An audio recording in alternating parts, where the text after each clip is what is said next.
Damn it. ఏంటిటా కుండబద్దలు కొడతా అట్ట. నమస్కారం, కుండబద్దల ప్రేక్షకులకి స్వాగతం. నేను గౌతమ్ కాటా.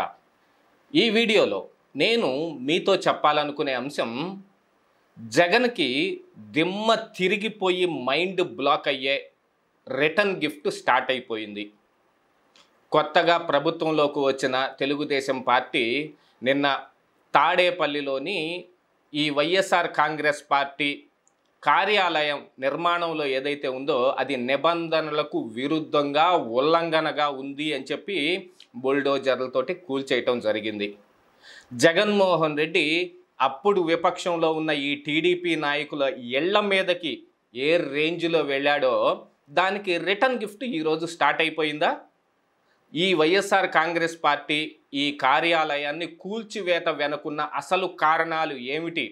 నిజంగానే ఇప్పుడు జగన్మోహన్ రెడ్డి ఈ అంశాన్ని తీసుకొని ప్రజల్లోకి వెళ్ళడం కోసం యోచిస్తూ ఉన్నట్టుగా కొంత సమాచారం వస్తూ ఉంది. మరి ఆ కార్యక్రమం ఎప్పుడు చేపట్టబోతూ ఉన్నాడు, అది ఏ మేరకు సక్సెస్ కాబోతోంది అనేది ఈ వీడియోలో నేను మీకు వివరంగా చెప్పబోయే ముందు మన కుండబద్దలు ప్రేక్షకులందరికీ నా మనవి, వీడియో నచ్చితే గనుక ఖచ్చితంగా లైక్ చేయండి, మరొక 10 మందికి షేర్ చేయండి. ఇక జగన్మోహన్ రెడ్డి రిటర్న్ గిఫ్ట్, అసలు ఈ రిటర్న్ గిఫ్ట్ అనే విషయం దగ్గరికి వస్తే దీన్ని పుట్టించిన వ్యక్తి కేసీఆర్. అందున ఈ కేసీఆర్ జగన్మోహన్ రెడ్డి ఇద్దరు తోడు దొంగలు అనే చాలా వరకు ప్రచారంలో ఉంది. కేసీఆర్ రిటర్న్ గిఫ్ట్ చంద్రబాబు నాయుడికి ఇవ్వటం కోసం, జగన్మోహన్ రెడ్డి గెలుపు కోసం ఇక్కడ 2019లో అశేషమైన కృషి చేశాడు. తలసాని శ్రీనివాస్ యాదవ్ లాంటి వాళ్ళందరినీ ఇక్కడికి తీసుకొచ్చి బీసీల ఓట్లు మొత్తాన్ని కన్సాలిడేట్ చేసి ఈ జగన్మోహన్ రెడ్డికి వేపించే ప్రయత్నాలు చేశాడు.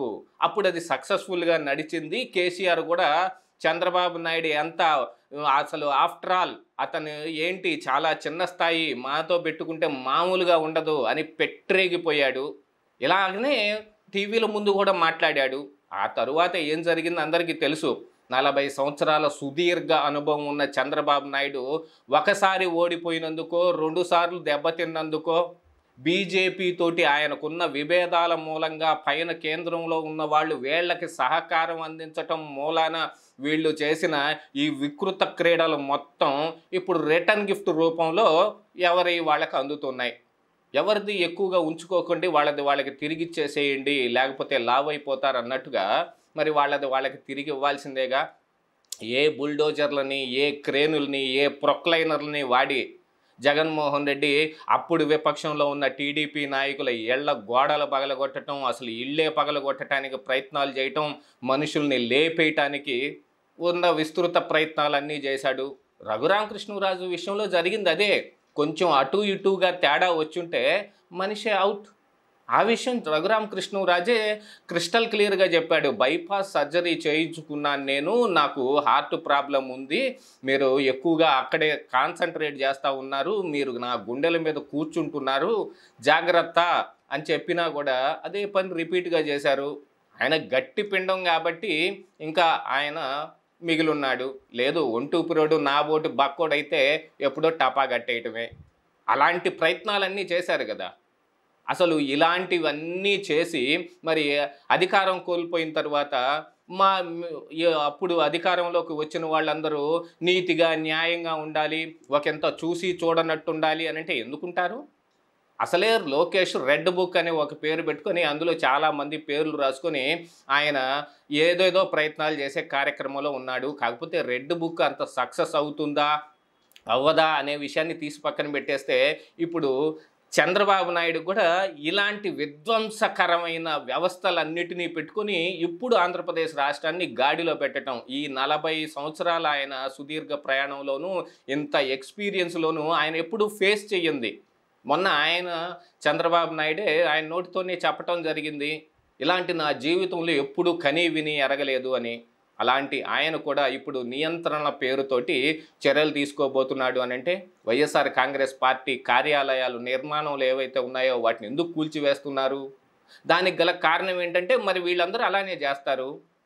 ఇరిగేషన్ శాఖకు సంబంధించిన ల్యాండుల్లోనూ లేకపోతే మిగతా వాటిల్లోనూ అక్కడ ఏదో ఒక ల్యాండ్లో ఈ వైఎస్ఆర్ కాంగ్రెస్ పార్టీ అత్యంత చౌకగా గజం 1000 రూపాయలకి 33 సంవత్సరాలకి లీజ్ తీసుకొని, అంటే జగన్మోహన్ రెడ్డి 30 సంవత్సరాలు అధికారంలో ఉంటాడని కాబోలు, ఏది ఇంకొంచెం గ్రేస్ పీరియడ్ కూడా పెట్టుకున్నాడేమో.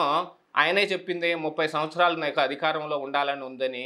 మరి 33 సంవత్సరాలకి లీజుకి తీసుకొని దాంట్లో నిర్మాణాలు చేపట్టాడు. అది నిబంధనలకు విరుద్ధంగా ఉంది. అక్కడ ఎవరు అక్కడ స్లాబ్ వేయటానికి వీల్లేని ఆ ల్యాండు.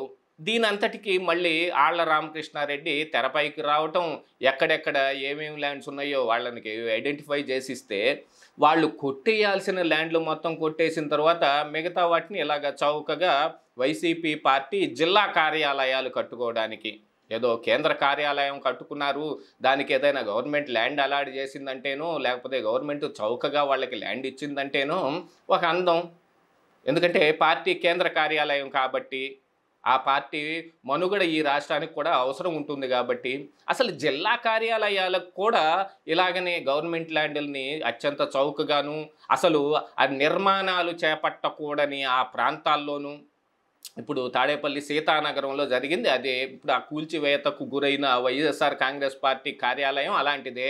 అక్కడ అందరూ ఎవరు స్లాబ్ వేసుకుంటానికి వీలు లేదు, ఎవరన్నా నిర్మాణాలు చేపట్టినా కూడా దాంట్లో రేకుల షెడ్లో వేసుకొని ఉండటమే తప్ప, మరి అలాంటి ప్రాంతంలో కూడా మరి ఎందుకు తీసుకున్నాడు అని అంటే, అధికారం మన చేతిలో ఉంది, మనం ఏం చేసినా చెల్లుబాటు అవుతుంది. మరి ఈ విషయంలోనే కదా కోర్టు దాకా వెళ్ళి, అంటే ఈ పార్టీ విషయం కాకపోయినప్పటికీ కూడా రైతు భరోసా కేంద్రాల నిర్మాణం అది స్కూల్ గ్రౌండ్స్లో చేపట్టడం జరిగింది. హై స్కూల్ కానీ ఎలిమెంటరీ స్కూల్ కానీ ఏదైనా ఒక స్కూల్ గ్రౌండ్ ఉంటే దాంట్లో ఈ రైతు భరోసా కేంద్రాన్ని నిర్మించారు. దానిపైన కోర్టుకు వెళ్తే కోర్టు కూడా చెప్పింది, ఏ స్కూల్కు ఉన్న భవనాన్ని కానీ దానికి ఉన్న ప్లే గ్రౌండ్ని కానీ వేరే అవసరాలకు వాడటానికి వీల్లేదు, ఖచ్చితంగా విద్యా అవసరాలకు మాత్రమే వాడాల్సిన అవసరం ఉంది. ఇలాంటి రైతు భరోసా కేంద్రాలు, సచివాలయాలు కట్టుకుంటాం, మా ఇష్టానికి మేము ఒక కమ్యూనిటీ సెంటర్ కట్టుకుంటామంటే కుదరదని చెప్పినా కూడా నిబంధనలు తొంగలో దొక్కి ఈ కోర్టు ఆర్డర్లను సైతం లెక్క చేయకుండా, పోయేది ఆఫీసర్లే కదా మీరు కానివ్వండి అయ్యా అని కానిచ్చేసి అక్కడ కట్టి కొన్ని నడపటం కూడా జరుగుతోంది. కోర్టు ధిక్కారానికి కూడా కొన్ని వేల కేసులు మళ్ళీ కోర్టులోనే ఉన్నాయి. అలాంటి ఈ జగన్మోహన్ రెడ్డికి ఇప్పుడు రిటర్న్ గిఫ్ట్ స్టార్ట్ అయిపోయింది. కానీ ఈ రిటర్న్ గిఫ్ట్ తీసుకుంటున్నప్పుడు ప్రజల్లో వస్తున్న వాళ్ళలో వస్తున్న ఫీలింగ్ కానీ, జగన్మోహన్ రెడ్డికి కలుగుతున్న దుగ్ధ కానీ ఒకసారి ఆలోచించుకోండి. ఇలాంటివి అవసరమా జగన్మోహన్ రెడ్డికి? ఇదే ఈరోజు కుండబద్దలు.